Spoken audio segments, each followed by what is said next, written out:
Welcome to the session on quadratics. In this session, we'll be looking at functions, range and domain. The objectives for this session are to understand what the domain and range of a function is and attempt related exercises. A function is a mathematical relationship which maps every value of a set of inputs x to a single output f of x. The notation f of x is used to represent a function of x. The set of possible inputs for a function is called the domain, and the set of possible outputs for a function is called the range. Let's take a look at an example. The diagram will show how the function f of x equals x to the 4 maps values in its domain to values in its range. So suppose the domain consists of values 2, 4, minus 4, a third, and root 3. These all get mapped into the range. The 2 gets mapped to 16, that's 2 to the power 4. 4 gets mapped to 256, that's 4 to the power 4. Minus 4 gets mapped to 256, that's minus 4 to the power 4. A third gets mapped to 1 over 81, which is a third to the power 4.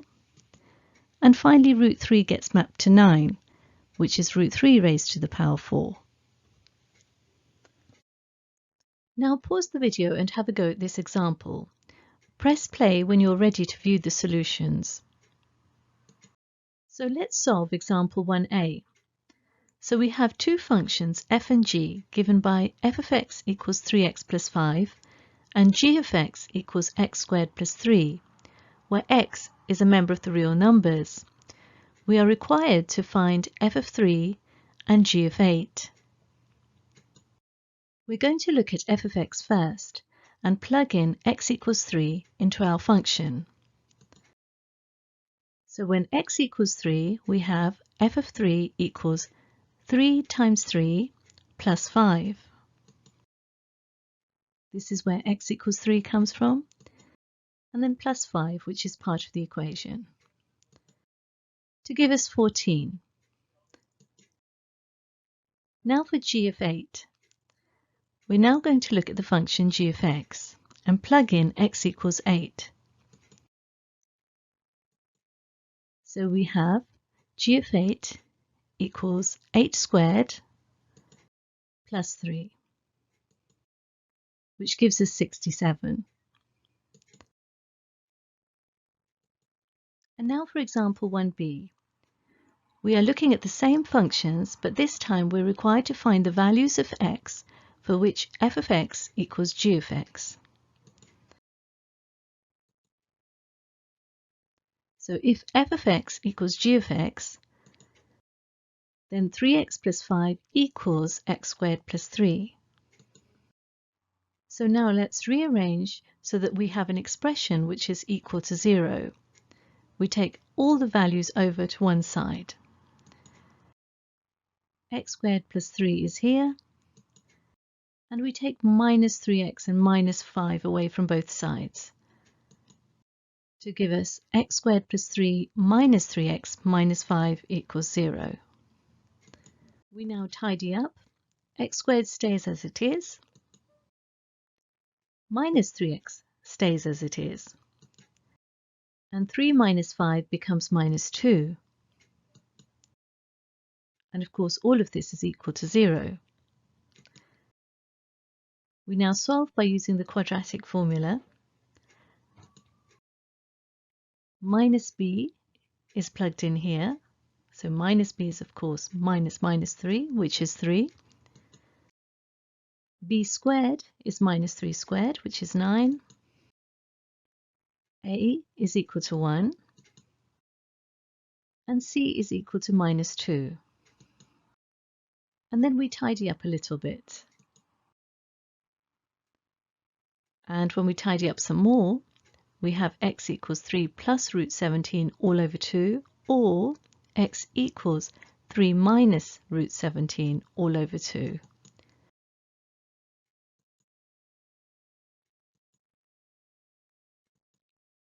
as shown. Now let's take a look at another example. Pause the video and have a go. Press play when you're ready to view the solutions. So let's solve example 2a first. The function f is defined as f of x equals x squared plus 8x minus 3, where x is a member of the real numbers. We're required to write f of x in the form x plus p all squared plus q. Applying the completing the square formula gives us that f of x equals x plus 4 all squared minus 16 minus 3.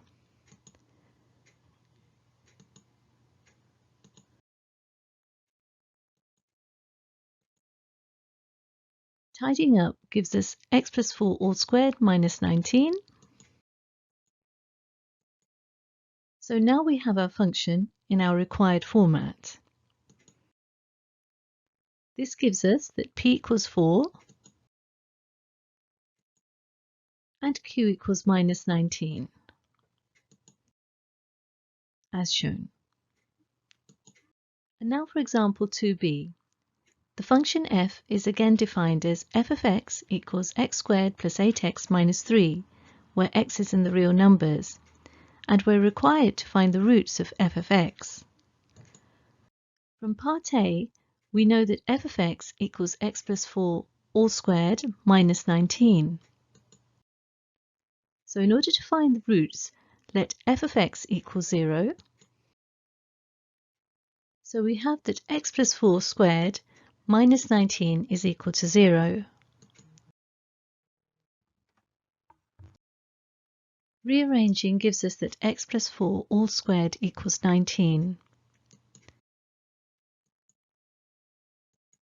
We square root both sides to give us x plus 4 equals plus or minus root 19.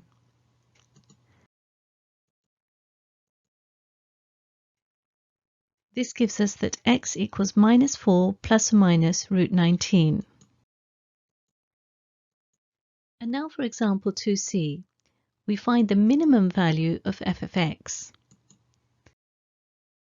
So from part A we have that f of x equals x plus 4 all squared minus 19. Therefore clearly x plus 4 all squared is greater than or equal to 0. In other words, the minimum value of f of x occurs when x plus 4 all squared is equal to 0.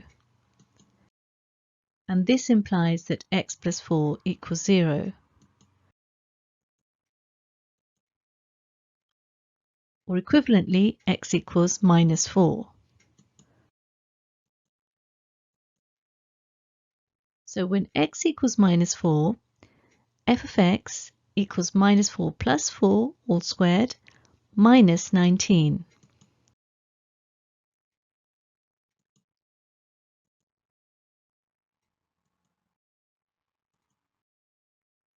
And therefore f of x equals minus 19 at x equals minus 4.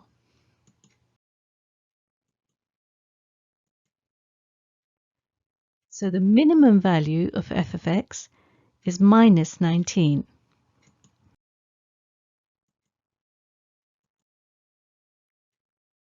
This brings us to the end of this session. If you have understood its contents, you should be able to understand what the domain and range of a function is, and attempt the related exercises. Thank you very much for listening. In order to understand this topic in greater depth, do attempt the exercises in your textbook related to this topic.